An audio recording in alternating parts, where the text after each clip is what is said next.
Christelle Dumas, les placements durables sont-ils aussi rentables que les placements traditionnels? C'est une question qui taraude les défenseurs de l'investissement socialement responsable, aussi bien les chercheurs que les praticiens, et qu'on a beaucoup creusé. Donc aujourd'hui, il y a plus de 200 études et des méta-études, donc études d'études, qui ont essayé de démontrer la performance financière des fonds responsables. Et la conclusion qu'on peut en tirer, c'est qu'en tout cas, il n'y aura pas de destruction de valeur en faisant de l'investissement socialement responsable. Donc il n'y a pas de rendement inférieur en moyenne. Maintenant, le rendement supérieur n'est pas vraiment démontré. Parfois, il peut l'être légèrement. Ce qu'on peut ajouter à ça, c'est toute une série d'études qui ont montré des effets bénéfiques connexes. Par exemple, investir dans des entreprises durables, c'est investir dans des entreprises où les employés sont plus motivés, sont plus efficaces, sont plus attachés à l'entreprise.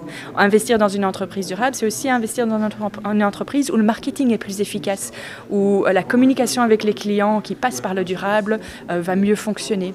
Et donc, on a ces différents aspects du durable qui seront au-delà de la rentabilité à court terme, mais qui vont garantir une rentabilité plus dans le long terme. Frédéric Dejambe, les placements durables ont-ils un réel impact sur la société ou est-ce un mythe? Alors je pense que les investissements durables ont très clairement un impact sur la société et pour différentes raisons. En fait, quand vous êtes actionnaire, vous avez droit à un droit de vote. Et donc on observe également que l'investissement durable est de plus en plus populaire et donc il y a de plus en plus de gens qui ont des droits de vote pour les assemblées générales des actionnaires. Et dès lors, ils peuvent faire passer des points à l'agenda qui leur tiennent à cœur, donc des points sur la durabilité, et qui vont influencer très clairement la stratégie des sociétés. Par ailleurs, d'un point de vue financier, les sociétés qui ne sont pas durables auront tendance à être sous-investies par le marché et seront alors sous-valorisées. Dès lors, probablement, ces sociétés-là auront plus de mal à obtenir des crédits ou à faire des augmentations de capital, auront plus de mal en tout cas à faire ces augmentations de capital. Dès lors, les actionnaires de ces sociétés-là auront tendance à pousser la société, la stratégie de la société, vers plus de durabilité justement pour être de nouveau valorisés en ligne avec, je dirais, le reste du marché. Donc il y a un intérêt très particulier d'actionnaires généraux, je dirais, par rapport à ça.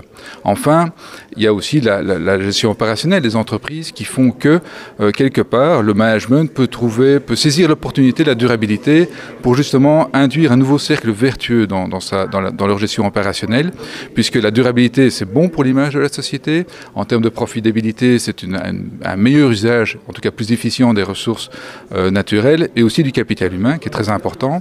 Et enfin, aussi dans la gestion du risque, ça permet certainement d'éviter certains problèmes liés au non-respect éventuel de la régulation ou des problèmes de corruption, par exemple. Donc vous avez une meilleure gestion du risque.